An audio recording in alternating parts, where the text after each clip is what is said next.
무엇을 공부하여야 하는가? 일용직 노가다 같은 일을 하고 있다면 그 일을 잘하는 방법부터 배워나가고 그 일과 관련된 책부터 먼저 읽어라. 현장에서 일을 잘하는 사람이 누구인지 살펴보고 그 사람에게 일 좀 잘할 수 있게 가르쳐 달라고 부탁하여라. 그 일에서 네가 인정받지 못하면 너는 무슨 일을 하여도 마찬가지이다. 야단을 호되게 치는 사람 밑에서 일하는 것이 너를 인격적으로 존중해 주는 것으로 보이는 사람 밑에서 일하는 것보다 너에게 훨씬 더 좋다. 부자 되는 법 같은 책들은 읽지 마라. 헛꿈만 꾸게 되면서 일확천금만 노릴 테니까. 무슨 일을 하건 일 못한다고 따돌림 당한 경험이 많다면 단순하고 반복적인 일을 하는 것이 좋고 오로지 일에 대한 숙련도와 정확도를 높이는 방법을 배우는 것을 우선적으로 하여야 한다. 나이에 상관없이 제일 먼저 배워야 할 것은 엑셀이다. 나이 70을 바라보는 지금은 많이 잊어버렸으나 여전히 웬만한 것은 다 할 줄 안다. 엑셀을 배워야 하는 이유는 돈과 관련된 데이터를 처리할 수 있는 유용한 프로그램이기 때문이다. 엑셀과 연동되는 프로그램도 배워두면 좋고 궁극적으로 모스 마스터 자격증을 따면 어디에 가든지 컴퓨터 사용 능력으로는 인정받는다.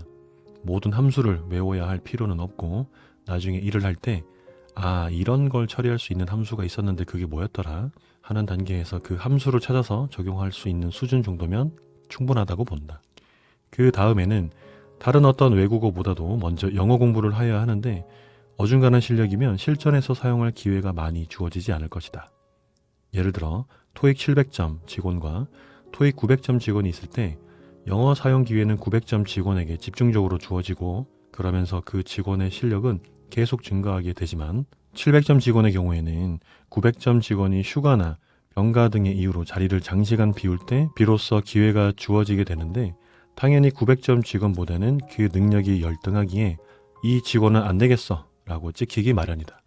하지만 토익 만점자라고 해도 사고력이나 논리력이 떨어지면 관련 업무에서 배제하게 된다. 죽어라 공부해도 영어 실력이 늘지 않으면 포기하고 영어와는 무관한 일을 찾아야 할 것이다. 영어 실력을 높이고자 영어 사용 국가로 워킹 홀리데이를 가거나 어학 연수를 가는 사람들이 꽤 있는데 한국에서 영어 실력을 웬만큼 닦은 뒤에 가면 효과가 있겠지만 중간도 안 되는 실력으로 가면 말짱 도루묵이다. 의외로 회화 공부를 영어 공부로 생각하는 사람들이 많은데 글쎄다. 미국 거지들도 영어 회화는 잘한다. 그 다음에는 자신의 문과 적성과 이과 적성이 어느 정도나 되는지 스스로 파악하여야 하는데 나는 각종 적성 검사들을 크게 믿지는 않는다. 문과 적성은 문장 이해력이 어느 정도인가에 의하여 판정될 수 있으며 이과 적성은 각종 기계들의 작동 원리에 대해 이해 수준이 어느 정도인가에 의하여 판정될 수 있다. 예를 들어 헤어드라이어를 살펴보자. 헤어드라이어 속에는 모터가 팬을 돌려주어 바람이 나오고 그 바람의 강도를 선택할 수 있고 뜨거운 바람을 원하면 스위치로 강중약을 선택할 수 있다. 그 어떤 드라이어도 모터가 돌지 않으면 뜨거운 바람을 나오게 하는 히터는 작동하지 않는다. 모터가 안 도는데도 뜨거워지면 고장난 것이다. 고등학생 수준에서 헤어드라이어를 분해하고 그 원리를 정확히 파악하고 각각의 부품들에 대해 인터넷에서 검색한 후 그 작동 원리를 이해한다면 이과적 재능이 탁월한 것이다.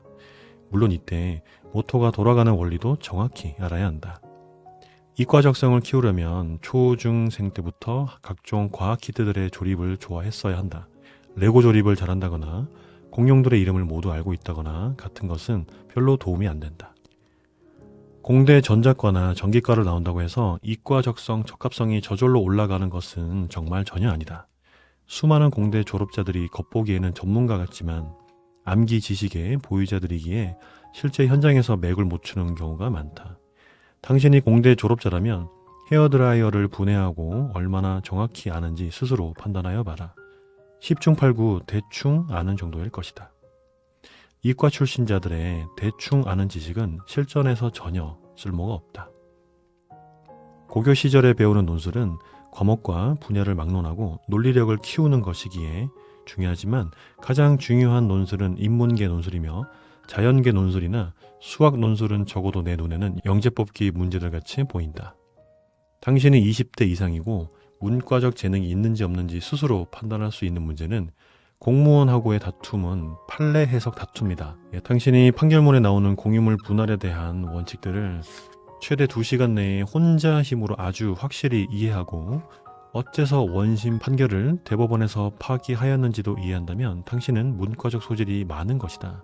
위 판결이 뭔 소리인지 모르겠다면 문과적성은 크게 기대하지 말아야 할 것이고 각종 법률과 관련되어 있는 격리회계, 행정, 건축, 무역, 금융공무, 법무 등의 업무에서 고위직을 탐내지도 말아야 할 것이다.